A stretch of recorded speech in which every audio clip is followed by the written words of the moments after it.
Hello and welcome back students. This is a video lecture on the course syllabus of Gondwana University Bachelor's in Computer Science second year semester 4 data structures. We were learning queues. In the last video we have discussed insertion into a queue. Today we begin with the deletion process. An algo to delete and process an element from queue. So the name of the algorithm is queue delete, where you have used 4 parameters, that is queue, front, rear and item. Where Q is the name of your array, front position of an item, rear position of the rear item, and item deleted from the front position is stored in a variable called item. You are using 4 parameters here. The name of your algorithm is Q delete. The 4 parameters are Q. Obviously, if you want to delete something from a queue, you will require a Q. Then you will require a front pointer, a rear pointer that will be showing the position of the front element and the rear element. And finally an item that you are going to delete. So item deleted from the front position is stored in a variable called item. Now begin. So first of all, the first condition you are checking is queue is empty. If your queue is empty, how are you going to delete something from an empty queue? Not possible. So how you are going to represent an empty queue? If front is equal to null. If front is null, then you will write underflow condition. And in the starting, whenever we started with data structures, we have discussed what is underflow and an overflow. Just like if I have a glass of water and it's an empty glass, but I am still trying to pour out water from that glass, it is called as an underflow condition. A condition when there is nothing to delete, but I am still trying to delete, is called as an underflow condition.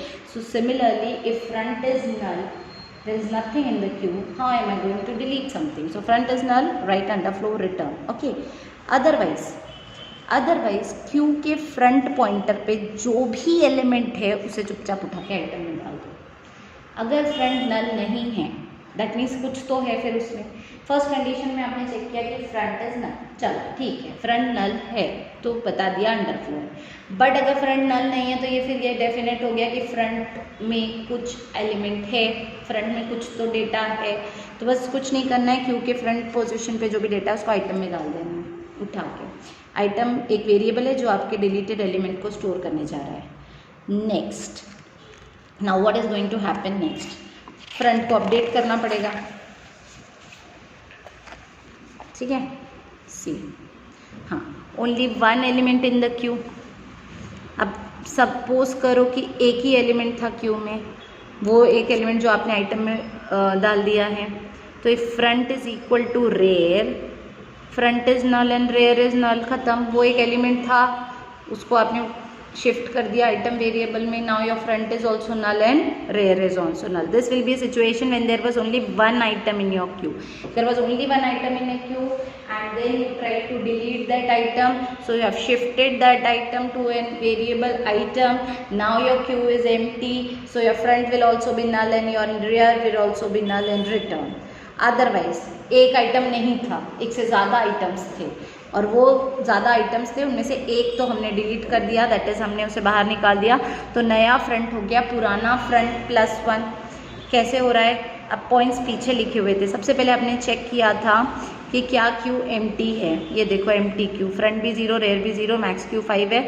अभी empty Q से कुछ delete नहीं होता है, इसलिए message करो underflow. ठीक है, मैसेज क्या आ गया? Underflow. Very good. Next condition check की कि बस एक आइटम था, उसे उठा के आइटम वेरिएबल में डाल दिया, ये जगह खाली हो गई. फ्रंट भी 0, रेयर भी 0. पहले फ्रंट भी 3 था, रेयर भी 3 था, थर्ड पोजीशन पे डेटा था, दैट मीन्स फ्रंट भी 3 पोजीशन पे था, रेयर भी 3 था. And now you have tried to delete it, so your front is 0 and your rear is also 0. Understood? Now a normal condition. Normal condition in the means एक ही element नहीं है, more than one elements है. तो फिर you have 3 elements suppose. So if A is front, first thing to remember, deletion हमेशा front से होता है. तो डिलीशन फ्रंट से हो रहा है तो क्या हो रहा है? A डिलीट हो गया तो फ्रंट बन गया फ्रंट प्लस 1, है ना कि नहीं?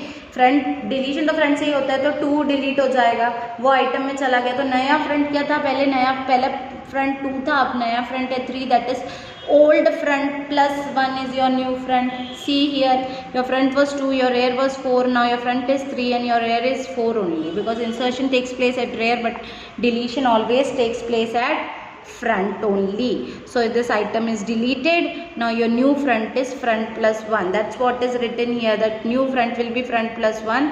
और फिर जो डिलीटेड आइटम है उसको प्रोसेस कर लीजिए, return. Where is the deleted element? The deleted element is in this item variable. Okay, so this is two important algorithm. One was addition, the other one that we discussed today is your deletion. Again go through this. This is the queue deletion algorithm. Okay, now next is we are going to check the status of our queue. How we are going to do this? See, an algorithm to check the status of your queue. Status queue, queue front, rear, max queue. Where एक किसी भी Q का status check करने के लिए queue लगेगा, उसका front position pointer लगेगा, रेयर पोजीशन पॉइंटर लगेगा और एक मैक्स क्यू लगेगा to check what is the maximum capacity of your queue. तो where queue is your name of an array, that is the queue, because ये array implementation हम study कर रहे हैं. Position front, position of the front item in the queue. Rear, position of the rear item in the queue. Max Q, maximum number of items that can be kept in the queue. अब यहाँ पे भी पहली चीज़ check कर रहे हो आपकी Q खाली तो नहीं है, एम्प्टी तो नहीं है. अगर फ्रंट नल है मतलब एम्प्टी, रिटर्न. आप स्टेटस चेक कर रहे हो बस, और कुछ नहीं कर रहे इस एल्गो में. इस एल्गो में हम सिर्फ स्टेटस चेक करेंगे कि हमारा क्यू की कंडीशन क्या है. तो इफ फ्रंट इज नल तो एम्प्टी क्यू है. अगर रेयर और मैक्स क्यू सेम है, फ्रंट और नल सेम है तो एम्प्टी, रेयर और मैक्स क्यू सेम है तो फुल. ऑब्वियस ना, मैक्सिमम कैपेसिटी और रेयर अगर सेम है तो then it means that your queue is full. ठीक है, गुड. अब item at front, right, queue front. अगर फ्रंट आइटम को निकालना है तो क्यू फ्रंट से आपका फर्स्ट एलिमेंट फ्रंट एलिमेंट मिलता है.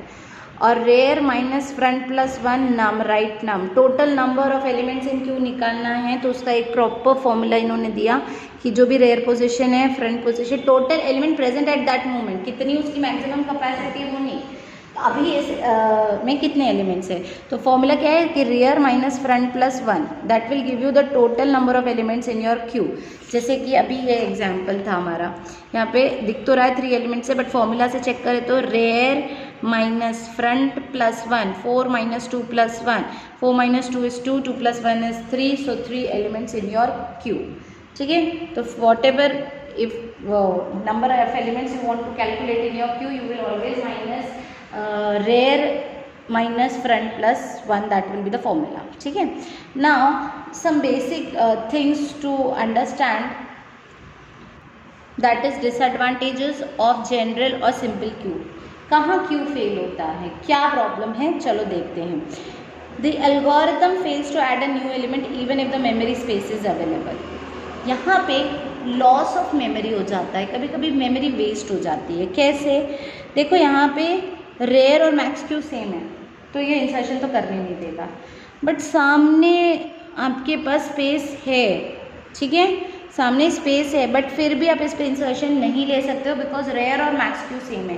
तो ये इसका एक लिमिटेशन है कि this algorithm fails to add a new element even if the memory space is available. For example, if q limit is 5, that is max q is 5 and contain, ऐसा कुछ contained है कि front 3 है, rear 5 है, one cannot add a new element in front position in general queue. ठीक है, वो add ही नहीं कर पाएगा एलिमेंट को. there are 2 solutions to this problem. what are the 2 solutions? पहला, whenever rear pointer, rear is max q is at the end of the queue, test whether the pointer front is at the location first or not. If not, then shift all the elements towards front, then will make a room for a new item. Above situation is illustrated below. तो one cannot add a new item in the front position in general queue. जब general queues की बात करेंगे तो हम उसमें और elements insert नहीं कर सकते, although space खाली है front में, but क्योंकि rear pointer has reached its maximum limit, वहाँ पे entry तो नहीं हो सकती. But there are 2 solutions उन्होंने दे दिए कि यहाँ के इस problem के 2 solutions तो है. सबसे पहले अगर आपको पता चल गया है कि आप रेयर जो है वो मैक्सिमम कैपेसिटी पे है, तो आप पहली चीज़ चेक करोगे कि आप फ्रंट फर्स्ट पोजीशन है।